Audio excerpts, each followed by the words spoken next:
Was a cold Thursday evening in Chicago. The kind of cold that sneaks into your bones and makes everything feel heavier than it already is. Emma stood at the bus stop, clutching her worn-out coat, staring at the ground as if it held answers she couldn't find anywhere else.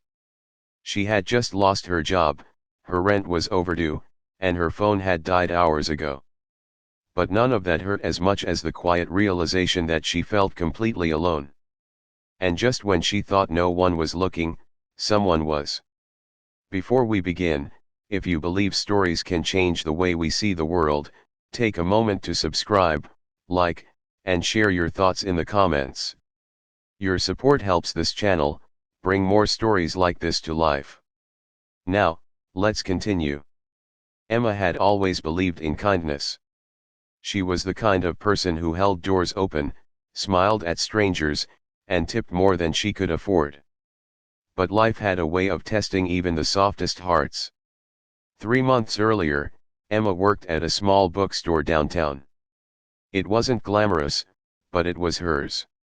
She loved recommending novels, chatting with regular customers, and losing herself between dusty shelves. Then one morning, the owner called everyone in and announced the store was closing. Online sales had taken over. There was no way to keep the business alive. Just like that, Emma's world shifted. At first, she stayed hopeful. She sent out resumes, attended interviews, and told herself something better was coming. But days turned into weeks, and weeks into months. Rejection emails piled up. Her savings disappeared. Calls from landlords became more frequent and more urgent. And the worst part? The silence. Friends who once filled her weekends were suddenly too busy. Text messages went unanswered. Even her family, miles away, could only offer sympathy over the phone.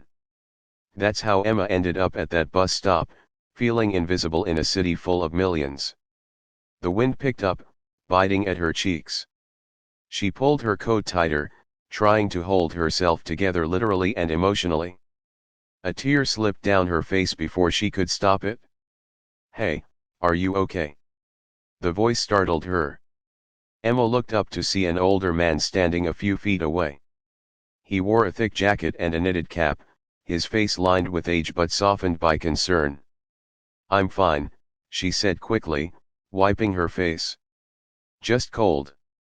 The man nodded slowly, as if he didn't quite believe her but didn't want to push. "Cold will do that to you," he replied gently. They stood in silence for a moment. Then, without another word, the man removed his gloves and handed them to her. Emma blinked. "Oh, no, I can't take these." "Sure you can," he said with a small smile. "I've got another pair at home. These will keep your hands warm." She hesitated, her pride battling her need. Finally, she accepted them. "Thank you." "You're welcome," he said. "Name's Walter." "Emma." "Nice to meet you, Emma." The bus still hadn't come. Minutes stretched longer. Emma glanced at Walter, unsure why he hadn't left. "Do you take this bus often?" she asked. "Sometimes," he said. "Mostly when I feel like talking to someone new." Emma almost laughed. "Talking to strangers?" "Strangers are just friends we haven't met long enough yet," Walter replied. There was something about the way he said it, simple, but full of truth, that made Emma pause. Walter noticed her silence. "Rough day?" he asked gently.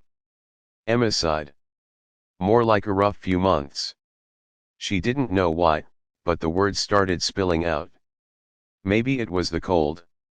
Maybe it was the loneliness. Or maybe it was the way Walter listened, really listened without interrupting or judging. She told him about losing her job, about the failed interviews, about the rent she couldn't pay. She even admitted the part she hadn't said out loud before, that she felt like she didn't matter anymore. Walter didn't rush to fix anything. He didn't offer empty advice. He just nodded and let her speak. When she finished, he said quietly, "You know, I've been there." Emma looked at him, surprised. You have? Oh, yes, he said. A long time ago. Lost my job, my home, even my family for a while. I thought I'd never get back up. What changed? Walter smiled. Someone showed me kindness when I didn't deserve it, or at least, when I didn't think I did. Emma frowned slightly. What did they do? They listened, he said. Just like this. And then they helped me believe that things could get better, even when I couldn't see it myself. Emma looked down at the gloves in her hands. They were warm now. I don't know if things will get better, she admitted. Walter leaned in slightly. They will. Not all at once. Not in some big, dramatic way. But in small steps. And sometimes, all it takes is one moment, one person, to start that change. The bus finally arrived. As the doors opened, Emma turned to Walter. Thank you, she said, her voice softer now. For everything. Walter nodded. Take care of yourself, Emma. She stepped onto the bus and found a seat by the window. As it pulled away, she looked back. Walter was still standing there, hands in his pockets, watching the bus disappear into the night. The next morning, Emma woke up feeling different. Her problems hadn't magically disappeared. The rent was still due. The job search was still uncertain. But something inside her had shifted. Hope. It was small. Fragile. But it was there. She put on the gloves Walter had given her and stepped outside. Instead of going straight home after dropping off another resume, she stopped at a small coffee shop. As she stood in line, she noticed the woman in front of her digging through her purse, looking stressed. I think I forgot my wallet, the woman muttered. Without thinking too much about it, Emma stepped forward. I've got it, she said. The woman turned, surprised. Oh, no, you don't have to. I want to, Emma said with a smile. It wasn't much. Just a cup of coffee and a pastry. But the woman's face lit up like it meant everything. Thank you, she said. You have no idea how much I needed this today. Emma nodded. Actually, I think I do. She walked out of the shop with a warm drink in her hands and a warmer feeling in her chest. Over the next few days, Emma kept noticing little opportunities to be kind. Holding the door for someone. Helping an elderly neighbor carry groceries. Leaving a note of encouragement on a community board. Each act was small. Almost invisible. But together, they began to change something bigger. They changed her. A week later, Emma received a call. Hi, is this Emma? A voice asked. Yes, it is. This is Sarah from Lakeside Publishing. We received your application last month. Are you still available for an interview?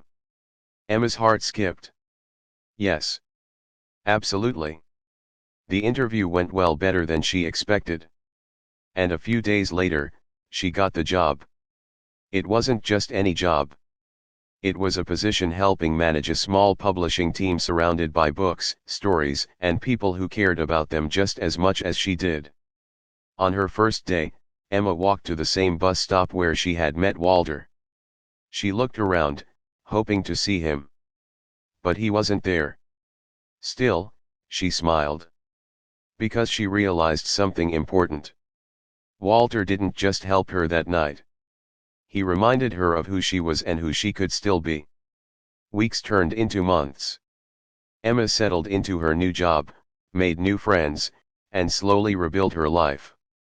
But she never forgot that cold evening or the stranger who chose kindness when she needed it most. So she made a promise to herself. Whenever she saw someone struggling, she would stop. She would listen. She would care. Because sometimes, kindness isn't about grand gestures. Sometimes, it's just about being there. And maybe that's the point of this story. You never know what someone else is going through. The person standing next to you in line, the neighbor you pass every day, the stranger at the bus stop, they might be fighting battles you can't see.